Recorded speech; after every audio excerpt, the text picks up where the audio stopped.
Production funding is provided by A. Reddix and Associates, Health Information Resource Center, offering short-term training for long-term professional careers in medical coding. HIRCVA.net.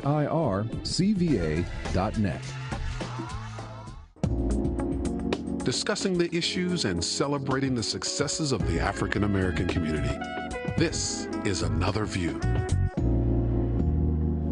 Hello, everyone, and welcome to Another View. I'm Barbara Ham-Lee. In just a few days, Shirley Sherrod went from a Department of Agriculture Rural Development Director in Georgia to a nationally known, unemployed former federal worker. And in the course of the event, race, politics, the media, and a rush to judgment all took center stage. The Sherrod affair is the topic for our roundtable. Please welcome Roger Chesley, columnist for the Virginian-Pilot, Dr. Freddye Davy, director of the Hampton University Honors College, journalist, author, and director of community outreach for the Urban League of Hampton Roads, Wil LaVeist, and our resident community activist, Bill Thomas. Hey, everybody. Good to see you guys. Okay, the Sherrod affair, as I'm calling it. Were you surprised at the speed in which things happened first? And Will, I'm going to start with you since you've been in this business for quite a while. From the media's perspective. The surprise of the speed, no. The surprise of the carelessness, yeah. I was surprised at the carelessness, and especially on the case of it just coming out of, for example, the Jeremiah Wright situation where his video was online, and the importance of seeing the context of a video before you speak. I was surprised with especially the NAACP in the way that they responded, and then going on down the chain. I mean, the thing that really struck me was for someone who and I've talked about this on the show, that I've experienced being fired blindsided, and to be called to pull over on the side of the road and text your resignation. I mean, there was a time before it happened to me, I would have been shocked that such a thing could happen, but it just really speaks to the selfishness, to the insensitivity of people that when jobs are on the line, they think about their own jobs and not the individuals that they're affecting. Bill, but weren't you surprised at the NAACP, for example, that had the tape, that they came out with such a strong statement? Absolutely not. I've said on this program, and I think the NAACP today, unfortunately, is totally irrelevant. They're searching for a mission to take on, and they're not doing the things that our parents and grandparents and forefathers did and died for. They're into this media guys. They're not interested in people. They're not interested in hungry people. They're interested into a middle-class African-American, well-to-do woman who just happened to get fired inadvertently because her bosses didn't do their work. So the NAACP, in my opinion, in my judgment today, is totally irrelevant. And they're trying to play the media just like supposedly the white man has played us for years, and both is wrong. No. Well, Freddie, go ahead, Roger. You're over here dying. I think Bill is talking about two different issues about relevancy and whether the NAACP did the right thing in this issue. I think we're combining issues. Frankly, the NAACP was wrong, but everybody was wrong that thought you could get a tape from obviously a political activist who is only interested in making Democrats and black folks look bad and not trying to understand the full context. Really, I'm most disappointed in the Obama administration for not even hearing this woman out and for getting her side of the story on somebody they knew was a provocateur, somebody they knew had no interest in putting the full truth out there, that they would do that. So I'm disappointed in them, and I don't think Mr. Breitbart has gotten enough. I don't think enough disgust has been put to his way. I think he's really gotten off pretty scot-free on this. You agree with that, Freddie? In terms of because people seem to be blaming the NAACP, the White House, the media in general, but not a lot about Breitbart and the fact that he is known for doing this type of thing, taking things out of context and putting it out there. I think it's a human condition. I am not surprised when I think about it. I think this is the results of 24-hour 7-day-a-week, round-the-clock news media. You just cannot have news constantly going on. And so when you've got a situation like that, you need any little thing to fill up. I believe if it had been back in the old days, and you got me on here because you knew I would talk about the old days, when there was news in the morning and at noon and at night, there was time in there to research the stories. Now, folk in the news 24 hours have to come up with something. How can you come up with something new and fresh and different? And when that happens, you come up with a human condition. Well, but from a journalist's perspective, and I know I'm not supposed to be in the conversation, I'm supposed to lead the conversation. Right. Go on. But from a journalist's perspective, I don't buy that because we have a 24-hour news cycle that we don't check facts. Absolutely. Do you still, you write every day? Yeah, and I know some of the people who read me that don't like what I put out there on opinions, they don't think that I'm actually doing any reporting. But that is a struggle in trying to find out, get that right mix of, have I done enough reporting to now go forward with the story? Have I looked at the whole report? Have I looked at more than just the executive summary? And when you have deadlines and other pressures, fewer reporters in the newsroom, the demands to try to make sure you get it online as soon as possible after the proper amount of reporting, I understand the pressures that a lot of reporters put themselves under to try to do this and what editors are thinking, but it's still not inexcusable. I mean, I think he said it earlier. He said Breitbart is obviously an activist. And I mean, I wrote about this in the Journal and Guide. I think he unveiled himself as a McCarthyist. If you want to go back into the day, even back in the day, they got it wrong. McCarthy was going around saying, I got this list, I got this list. And it took a while for people to really confront him and really say, well, what is really behind that list? What are the facts? And I think that you're right about the human condition, that this thing goes on and on and on, and a 24-hour cycle might exacerbate it, but it doesn't excuse it at all. Well, you know, we get all sorts of tips that come our way, and people will say, well, why don't you have such and such in the paper? You know that this is going on. You know that this is a fact. But there are certain standards that you're trying to reach. You're trying to get to the person that's the subject of an article.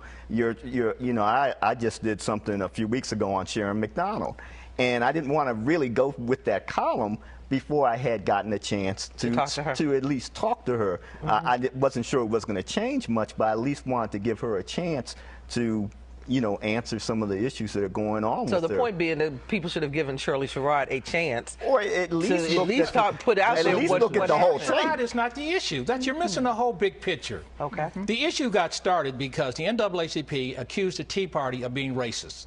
Yes. And then this gentleman went out and found a piece, and he ran a piece that this lady spoke at an NAACP meeting, which meant somebody from the NAACP gave it to him. And so it's not about that. It's a deeper issue. The 24-hour news cycle don't bother me because I have a mind and I can think and I can sort through things. I saw through the whole thing. It's just tit for tatter. And the NAACP was trying to respond to something that he had written about them, that you had a group of New Black Panther Party saying go out and kill all white people and their babies and do all of this. You have all of this stuff. That was the underlying wrong. Wrong is wrong. And so they came back, and this lady just got caught up in it, and that's where we are today. I think one of the worst things about the whole incident was the fact that she was trying to use that story to talk about forgiveness, to talk about redemption, to talk about, I was wrong in what I first thought about white farmers. And I came to realize that it was more about poverty than it was about race. And clearly politics plays a role in this also. I want to play a clip real quick from Shirley Sherrod. She's responding to this statement that Fox's Bill O'Reilly apologized, calling for her to be fired, but then he went on to say that Sherrod still sees things through a prism of race and that she should be criticized for that. Let's see what she had to say in response. In terms of race, you know, I can say that I'm truly not doing that, but I'm still black. And I still, every day of my life, have to be able to know when it's there. I don't go out looking for it, But if it's there, I need to be able to recognize it. And I saw it in what they did, in what Fox did, and in what Breitbart did. I knew it was racism when it happened to me, and nobody had to tell me that. Okay. Bill, you shaking your head. Oh, this is a sorry episode. This is the lady here. She's so right, she's so precious, and she's so thoughtful. The President of the United States of America had to call her 3 times before she would return the phone call. Then offered her a job doing anything just to get the situation closed out. She has not accepted any position. She did not call him back. She's just a rebel rouser who took advantage, and a very good one, who took advantage of a situation. But for you guys to sit here, not all of you, no, you sit here and give her credibility. If you got fired in that way, I wonder if you'd be hurrying back to call somebody when you knew you were right, and then you had gotten fired. I think you would probably let that person twist in the wind. The little bit that I know of you. Oh, absolutely not. Not the President of the United States. You. Oh, Okay. absolutely not. Well, I don't No. Again. No. Let Freddie go ahead. And an Freddie. African American Wait, at that? Absolutely not. Let Freddie speak. respond. Go ahead, Freddie. You know, I think we're talking about the prism of race. Yes. And I don't think we can get around the fact that we have been going through that prism so long that it is difficult for us to get out of it. And what you sow, so shall you reap. Amen. You must remember, we've been doing this to other people for a long time. I was trying to think of how many times when we accused others in positions of being racist, did we really go get the full story? Did we really understand the context before we yell prison? Ways. Yes. That it goes both ways in terms of the race issue. Well, Oh yeah, I think there's a lot going on. Whether she's a rabble rouser, I think that's a little bit of a leap. Have you read her history? But what? Yeah, I have read her history. I have checked it, and again, she comes through a situation. She comes through a background where race has impacted her life. Yeah. But the fact of the matter is that as Chelsea said, is that she was making a speech about reconciliation. And the bottom line is that if you got the context of the speech and what was said, it's very difficult to walk away saying, oh, she's a rabble rouser. And this is why, for me, it as you said, human condition, it comes down to very basics. If you are considering firing someone, they should get a hearing. You should get the facts.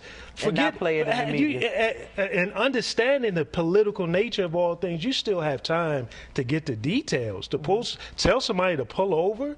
And but what do you think? Because the Obama administration has been accused And they black. of running away from racial issues, that they try to get out ahead of it, you know, right off the bat. So do you think the overreaction had something to do with that, or is that just Republicans and those and Tea Partiers, et cetera, speaking about the understanding was I'm that asking. they were concerned that the story was going to show up on the Glenn Beck show. I mean, why? That is.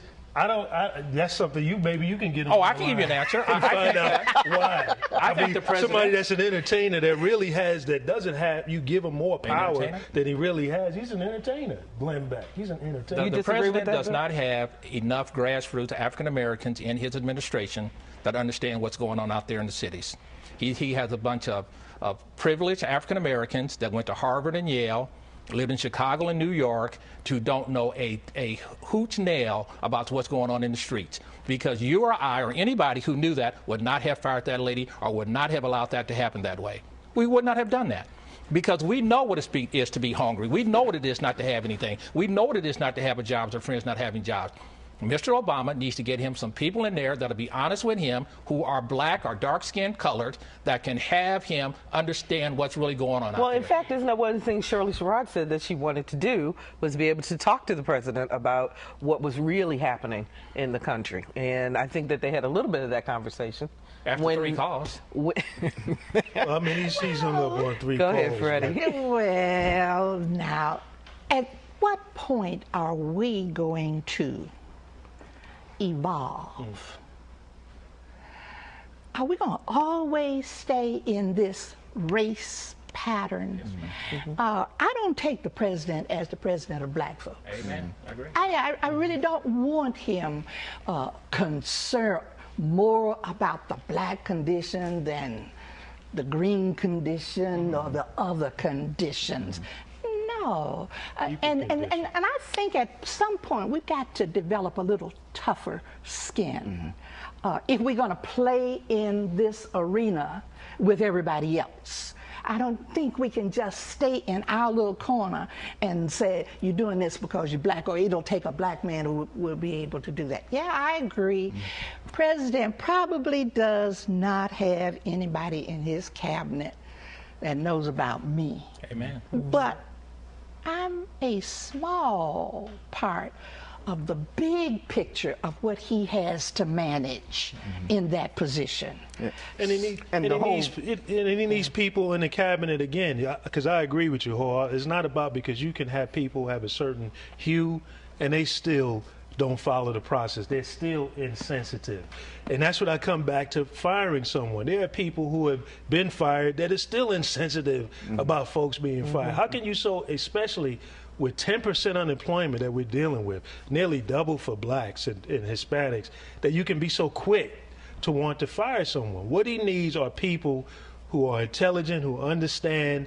Let's go through a process. Let's think clearly about this before we make a decision. And whether they're white or black, I'm willing to have people in that administration or in your newsroom, because you know, you can have a newsroom full of, as a journalist, you are trained to look at the story. Let me play devil's advocate for a minute. Would they not just consider Shirley Sherrod a casualty? Collateral damage, exactly, right. as opposed to, because this took on such a bigger political issue. Yeah, and again, the thing that bothered me the most about this is you knew where the tape was coming from, so you know sort of the modus operandi of this person, so you should have thought it was suspect from the beginning. That's not a black or white issue. Yeah, that's not black or white. And that was mostly a political issue. Well, okay, and speaking of political issues, then the NAACP said it was snookered by Fox. I thought that was ridiculous.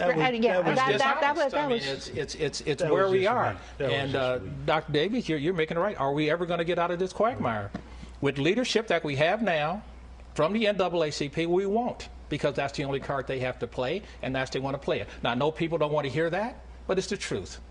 It's the truth, in my judgment. With the Congressional Black Caucus, with other presidents outside of Obama, has there not always been a black agenda? And we've talked about this once before. So should he, because he is African American, not be required to also pay attention to that agenda? I think he needs to pay attention, but he also, and he's dancing a very fine line here. He's trying to do right by black folks, but he also is the president of everybody. He's going to get extra scrutiny because he is the first black president. So just about anything he does is going to have somebody being a detractor of it. So he's not going to win anyway. So I think he should at least do the due diligence that's necessary to make sure that if he fires somebody, he knows what he's talking about and he's done it in the right way. Well, But you have to be fair with him. I cannot imagine how in the world he can even read the little summaries that he receives each day. It just boggles my mind as how much he has to know about so many things. So I think he has to trust somebody. No one man can do this job. Yeah, but he ran for the job. He's expected to have a certain amount. He ran for it. It's his. That's what the job is. He's supposed to make the right choice. And that's the way it was with Bush. You know? That's the way it was with Bush. Bush had that same problem going right. You have to be able to trust somebody.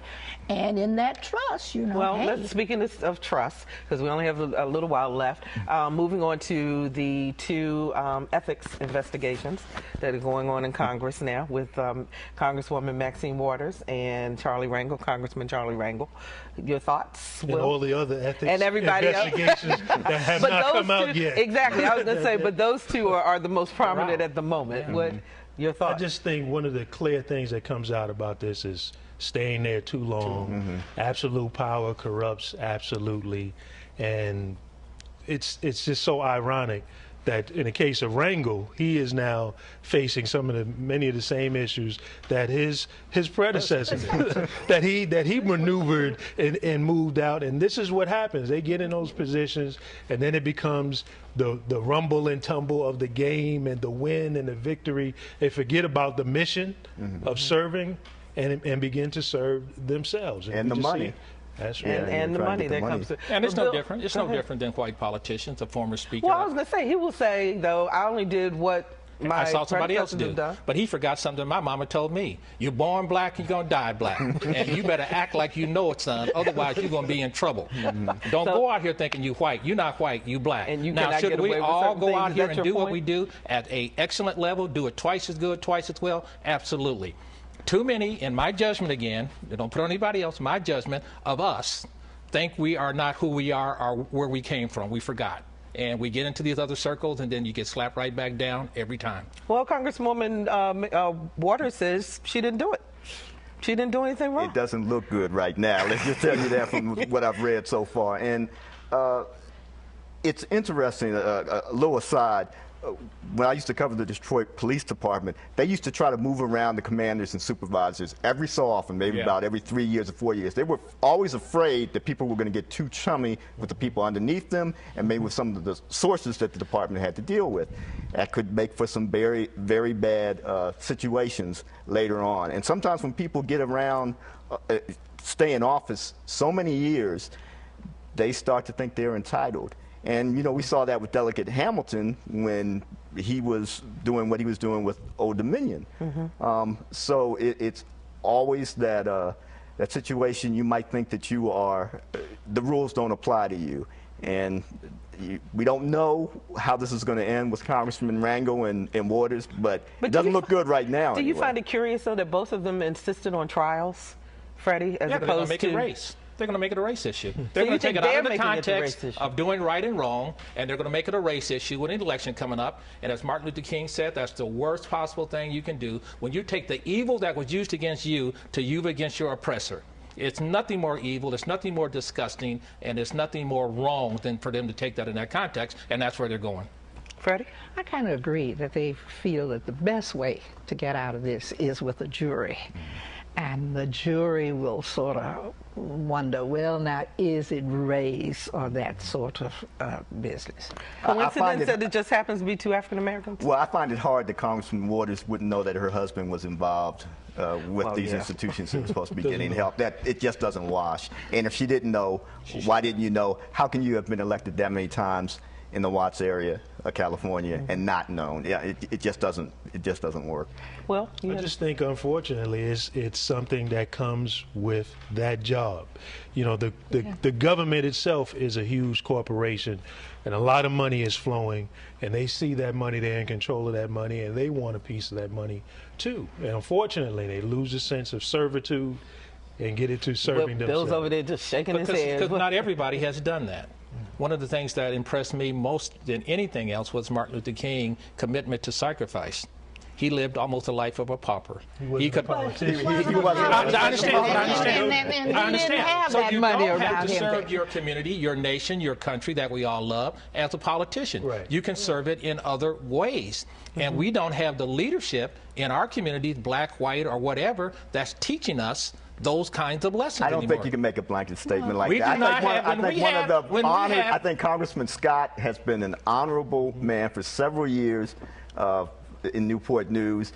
We do not hear these same allegations ever swirling around here. And there are a lot of congresspersons who do a good job, but some of them are tempted. But he's not in the position that Charlie Rangel is and the other young lady is. The point is, in Newport News, over the past 60 days, according to your paper, we've had 14 murders of African-American kids.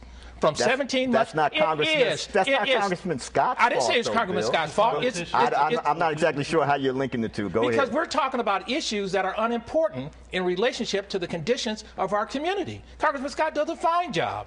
And he isn't my God. Barack Obama, the president, isn't my daddy. I mean, there's got to be things that we have to focus on instead of these nebulous issues that aren't really meaningful to us. So this conversation You is throw, I was nebulous. thinking this conversation is thrown before. Exactly. You gotta have a conversation. Why did you invite us to a nebulous conversation? No, I'm not going to let you get away with And that. you know what? No, Barbara, let me explain Okay, that. but we got 30 seconds. I'm going to explain it real quickly. I'm not saying that. Please. I'm just saying there's other things out here that folks in this community need to focus on as well. This story needs to be told, so you can see the foolishness of some of our organizations and what they're actually accomplishing. Okay, and on that note, I hate to tell y'all, but we got to stop because we are just about out of time. We'll be back again next month to bring the roundtable back together again. I appreciate that. And we'll be right back after this look at what's happening in Hampton Roads.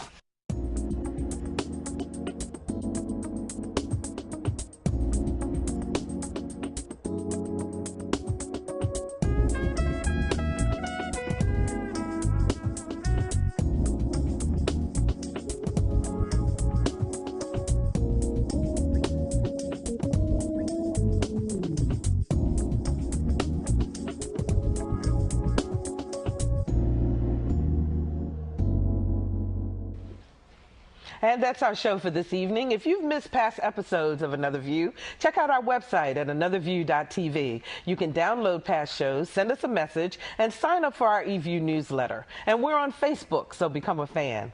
Next week, living with sickle cell disease. We'll see you next time for Another View. Production funding is provided by A. Reddix and Associates, Health Information Resource Center, offering short-term training for long-term professional careers in medical coding. HIRCVA.net.